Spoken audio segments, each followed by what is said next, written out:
of Magic, where I will be showing you a menagerie of magical items from the wonderful world of Harry Potter that we all know and love. And so for today, I know it's not one of my normal posting days, but today is what some Harry Potter fans call International Harry Potter Day, or the anniversary of the Battle of Hogwarts. And I thought it would be appropriate to post at least a short video today just talking about the Battle of Hogwarts and remembering some of the people that we lost that day. Before we get started, if you are new here, hello, welcome, and don't forget to click that subscribe button down below so you don't miss out on any magical content in the future. And let's get started. So before we actually dive into what I want to do, I'm going to go on a little bit of a rant. I know that Harry Potter isn't real. I know that the Battle of Hogwarts never happened. I know all of these people are not real people. Doesn't matter. Still emotionally connected to these people and emotionally invested in the story. Just because it's not real doesn't mean my feelings are invalid. Every year when I post something on Facebook or Instagram about this, there's always people that are just like, you know that never happened. You know that's not real. It's like, yes, I know. But yeah, whatever. End of rant. So every year, J.K. Rowling usually tweets on Twitter and apologizes for one of the deaths in the Battle of Hogwarts. And I think last year it was Dobby. That would make sense. But this year she decided to donate, I think it was $1.2 million to a couple different charities, like half and half, which is really great. She is such a wonderful human. But one of my ideas to commemorate today is actually going to be a yearly thing, hopefully, to light a candle to remember one of the people that we lost. And today's person is going to be, I'm going to say Remus Lupin. Let me light his candle real fast. Okay, and there we go. So yes, today's person is Remus Lupin. Werewolf, teacher, best friend. He was a really great person. He fought for what he believed in, ended up losing his life for it, but he helped make a better place for his son and everyone he knows to live in, so thank you.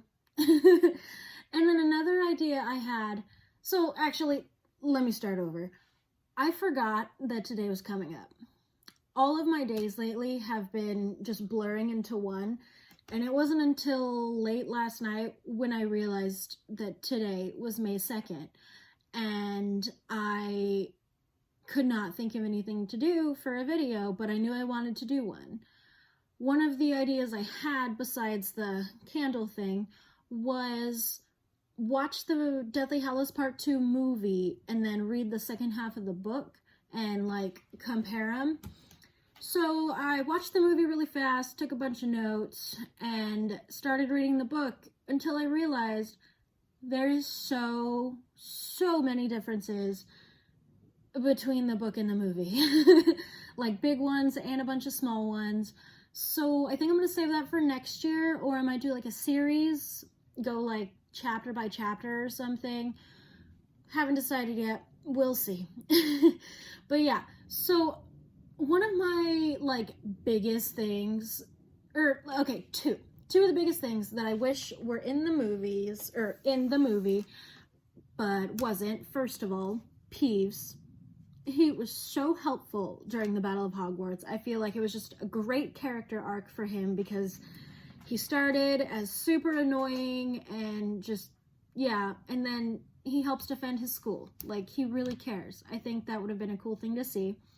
And then the second one, I know a lot of people feel this way, the house elves. I feel like seeing them run down the hallway like an army of house elves, running down the hallway with knives and, I don't know, cast iron skillets, pots and pans, anything that they could get their hands on as weapons would just be the cutest thing. I feel like it would give us that teeny tiny bit of comedic relief we really needed in that movie. And it would have been cool to see that many house elves in one place, because I think we only see 2 in the movies, Kreacher and Dobby. Correct me if I'm wrong. I'm pretty sure that's all we see in the movies. But I think that would have been a great thing to see. Really. It would have been so cute. And I think it would have been cool because it would show that they really care about the school. Same with Peeves. Because, yeah, that's where they work. They're enslaved, I guess. But I feel like Hogwarts is much better to them than anyone else would be. Especially the Malfoys. And just to see them protecting their school in the best way that they can would have been a really awesome thing to see. And so, on to the next thing I wanted to do today. I have 3 copies of the Deathly Hallows book and then a really cool Blu-ray or DVD. I don't know. We'll see. But yeah, I just wanted to show them to you really quick. The first one I have is, okay, I'm going to move this candle so I don't burn myself. Leave you right there. You can still see it? Yes. Just the normal American edition. I love this. And this one is the first edition. The dust jacket isn't the one that came on this though, because one time my sister got mad at me and drew in Voldemort's cloak with Sharpie. Thanks. So I got another copy and put the dust jacket on. I don't know if there's any difference, but just thought I'd mention it. This is actually one of my favorite books. I love reading the Battle of Hogwarts part of it. Like, the beginning of it was kind of boring, but I understand why they needed to do it. But it makes me so emotional. Just everything that happens, like, one right after the other. It's a lot. Got a lot of feels. And then here is a UK edition. Oh, there's my bookmark when I tried to read it this morning. This one is like really beat up. You can see. I got it for like $1 maybe at a garage sale last year that I went to with my dad, of course. And yeah, can you see how awful this is? I just thought it was great. I didn't have this one yet. So of course I bought it for $1. And I think this one was a first edition too, but look, like, it's from a public library. Is that stuff supposed, do you see that? Is that supposed to be there? I don't know. Never know with these. They always put in cool stuff like that. Yeah, and this was a first edition. Not that it really means much. They made so many of them. And I totally just realized that it has the Deathly Hallows symbol up here. I love the UK edition cover art. It's really great. Like, not that I don't like the American edition ones. I guess I see these ones less because I don't have them all, first of all. And I have all the other ones, but they're just really great. They're a little whimsical and so detailed. And then the last one I have is one that I'm really excited about. It's a Deathly Hallows from the Czech Republic. I honestly had no idea what language this was, but I saw it at a St. Vincent de Paul store, and I got it for $1.99. Crazy. But yeah, $1.99. I got it. No idea what language this is.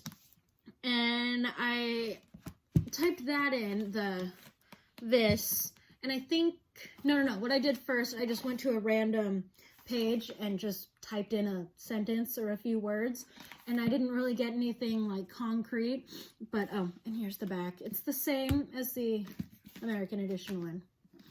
And this one is a hardback without a dust jacket. I think it looks really cool. But then I typed this in, and it came up that it was from the Czech Republic, and I thought that was really cool, because I think this was my first, this one I think was my first foreign language one that I got. I have some Spanish, French, but this one was the first, and this is the most random, I feel like. But yeah, these all live on my shelves behind me. And then I have one more thing to show you guys really fast. It's the, what is it called? Harry Potter Deathly Hallows Part 2 Blu-ray, DVD, digital copy, special edition. So it comes, okay, I'm gonna put it back so you can see what it looks like. Here's the front, and it's a limited edition. This is number 4043 out of 5500. There's the side and the back, and then we open it up. Oh, that is dusty. Open it up, and this is what we see, good versus bad. And then, yeah, so it has the, I think it's called lenticular. Can you tell the, yeah, there we go. That kind of stuff here, which is always so cool to see. And then there's the back. And then, so yeah, that has the Blu-ray, DVD, digital copy. I don't think I've ever actually used it. I got it off of Amazon for like $30. I got it mostly because it's a really cool box. I'm a sucker for cool boxes. And this little book, here's the front and the back. And it's a photo book with pictures throughout the series. I'm just going to show you a couple pages. Oh, these ones are cool. But I thought this was a super cool thing to do. I don't know how much that's actually worth. I think I saw it and just bought it because I was really excited for this. Okay, one more. Let's go this way. I'll probably do a more in-depth flip through of this sometime later. But yeah, that's all I have for you guys today. I hope you're doing something to remember those that we lost that day. Let me know in the comments down below, who do you think was the saddest death from like the whole Deathly Hallows book and Deathly Hallows movie part 1 and 2, because Dobby is technically in part 1 and can't even with that. Dobby breaks my little heart. But yeah, let me know which character's death gives you the feels the most in the comments down below. Don't forget to give this video a big thumbs up if you like what you see, and then don't forget to click that subscribe button so you don't miss out on any magical content in the future. That's all for today, and I'll see you next time.